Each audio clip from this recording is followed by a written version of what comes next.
What's up guys, it's Coaster Source here, and for today's coaster review, I'll be reviewing Copperhead Strike, a new for 2019 coaster, and this coaster is fantastic. It's located at Carowinds, it is manufactured by MACK, it is 82 feet tall, not the greatest, but of course it is a launch coaster. Its max speed is 50 miles per hour, it has 5 great inversions, and it has a length of 3,255 feet. To start off, I rode this a total of 20 times. I actually rode it in every row, so I feel like I got a good opinion on how it is. And of course, like, I also rode it lots of times in the front and the back, and I do slightly prefer the front seat over the back. I mean, I actually had a hard time deciding this because both rows are great, but I overall think the front is better. I mean, like, it's smoother, which I'll be talking about that later. I mean, the first ones get over the airtime hills, and of course you get the view of the track in front of you. I mean, I'm normally a front person on coasters because of those reasons,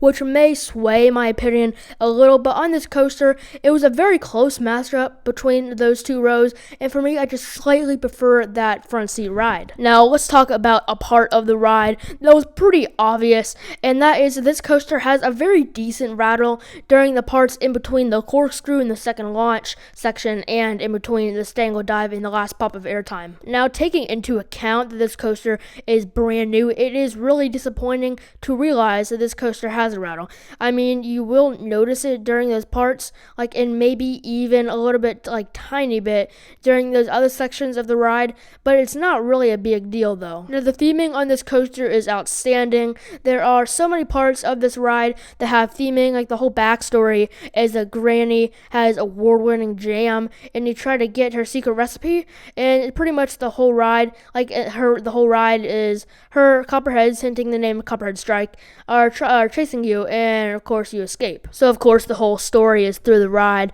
but it is a little confusing if you're like a first-time rider. Like the barn, for instance, when I rode it the first time, I had no idea what was happening. Like, I had no clue it was Granny, but then of course I figured it out. So let's talk about the themed parts.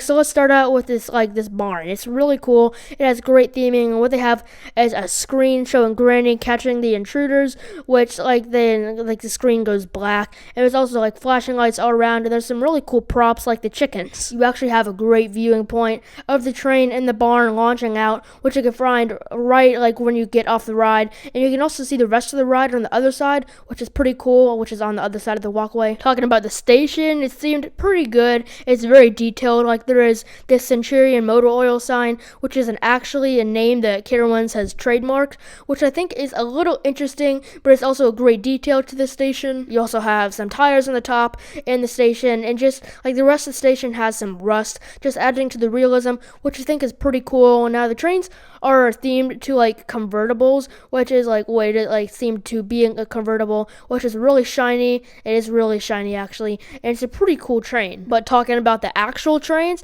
like, they're the trains that you can find on some other MACK coasters, with those restraints being pretty solid. They do push like down during the ride, which is always a downside because of course you want to get airtime, which you still do, but they're also comfortable, which is always great. They do have seat belts, which aren't a problem, which I actually have found to be a problem on some other coasters, but they aren't on this one. But you just have to find a way to get it out of the way of the lap bar, just because if it's like right under in the way, it'll be really painful when you go over those airtime hills because you fly up, and it's just like really painful, and you won't like get that fun of airtime. Coming with Copperhead Strike was a whole new area called Blue Ridge Junction, with of course the centerpiece being Copperhead Strike, but there's also some gliders called mountain gliders, which are really insane, of course, because you can get whipped like around. Leading up to Copperhead Strike, there is this big plaza, which is a great sight, and the main Copperhead Strike sign, which may be my favorite sign on any coaster. It really is just so detailed with the snake and everything on it. It's just so cool, and what is also so fantastically themed and so detailed is the queue for this ride. And with these old rusty sections of queue props, which are really cool and give you actually something to really look like when you're waiting, and it was just really fantastic. And I think like the line will be moving mostly fast if it was like for the capacity. I really do think that, because this ride has very fast dispatches. You'll be like going out of the station in about like 50 seconds around that. That's at least when I went. And it was like running like 2 trains when I went. I was actually on a light crowd day, so normally they would be running 3 trains, which is always great. And plus, this ride never broke down when I went. I mean, of course it broke down on opening day, but I think that has recovered, and I think it'll most likely not break down that often, and I think it will. That definitely is behind us from now. Now here's something that I noticed, and I think it is really cool. There's this weird static sound right when you go into the JoJo roll out of the station. This almost sounds like old country music. It's like really cool hearing that, and I guess I'll put it in right now so you guys can hear it.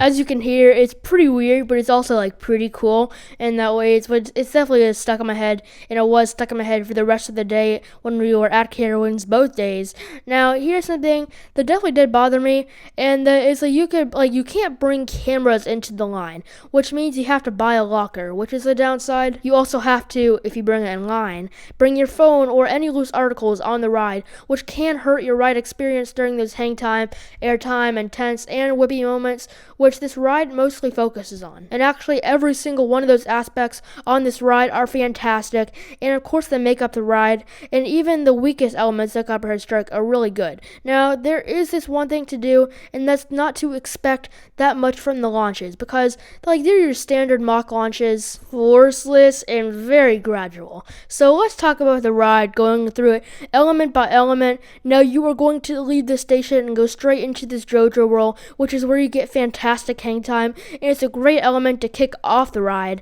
And I've actually heard people not like this element, and I actually have no clue in the world. Like, I have no idea why people don't like this element. But getting into the next element, you roll into this barn, and you have that show scene, and then you launch straight out of the barn into your first launch, which, like I said, it is a very gradual launch, but it's still fun. And I bet it's not the fantastic, like the fastest, because of the hang time on this, because of the hang time on this next element, which is a very circular loop. If you look at it from a distance, it does look very circular, which actually does deliver great hang time because it is circular, which is always a great feeling. And what's actually cool is that if you look down, you can see the stangle dive going right through that loop, which looks very close to the track in person. Now, next up is a great airtime hill, which delivers a fantastic ejector airtime. And I definitely was not expecting it to be that good, but I was like flying out of my seat every single ride on that element. Next up is the second inversion on this ride, a corkscrew, which is nothing special, but it is solid. You don't really get any hang time, of course, on that corkscrew. But next up is some turns, but then you go into this insane airtime moment while maneuvering into the second launch. And I definitely think this moment is not really talked about at all, but it is fantastic ejector, and it flung me out of my seat like the other airtime moment every single ride. And this element definitely takes the cake for my favorite element on this ride. Immediately after that airtime moment, you speed into the second launch, which is different than the first one because it's like an airtime hill, but of course you have the launch on it, which does deliver some good floater airtime, not the best, which then next is an inverted top hat, which is pretty much a cutback. You actually don't go straight into it. There's actually a little hill, which didn't do that much for me, but then there's the cutback, which delivers some fantastic hang time, and it is really fun. But then you'll go into this low to the ground bank turn, which is really intense actually, and definitely threw me off guard, which next is your second loop. This loop definitely doesn't have as much hang time as the first one, but as always, it's really fun, which then you quickly transition into another one of my favorite elements on this ride. It is a stangle dive. This element is actually very good. It's actually throwing you seat sideways while being very whippy. It is a satisfying element for us coaster enthusiasts, which immediately you dive back down and go to this very intense and quick turns. I actually find these turns to be very similar to i305's turns, which these first turns are very whippy, and then here pretty much the rest of the ride are turns, more turns, not as the ones I described as i305. The ones were just before, the ones I just said, not these that we're going into right now, but these are pretty much meandering around, and then the ride definitely loses momentum momentum until at the end you have this one last little quick pop of airtime where you get thrown out of a seat, which is a very good, like it was actually really, really good leading into the brakes. Now, what's really interesting to me is that people are coming into this ride expecting like it will be like Maverick, which if you're coming into this ride expecting that, you will be disappointed. So I say come in expecting a real fun ride, and if you do that, I think you'll be blown away. Now it's time for the overall score, and I'll be giving this coaster a 9 out of 10. A very good score, actually. I mean, if it were to get a higher score, I think it would have to be more smoother, and like in general, these things, these types of rides, like these family coasters, this isn't really a family coaster, but more like scaled down thrill coasters, really don't get high scores because they aren't made to be record-breaking rides. But I overall definitely think this coaster deserves the score of 9 out of 10. So hope you guys enjoyed this video. Make sure to subscribe, hit the bell icon to get notified when I post a new video. It helps a lot, and I'll see you guys later.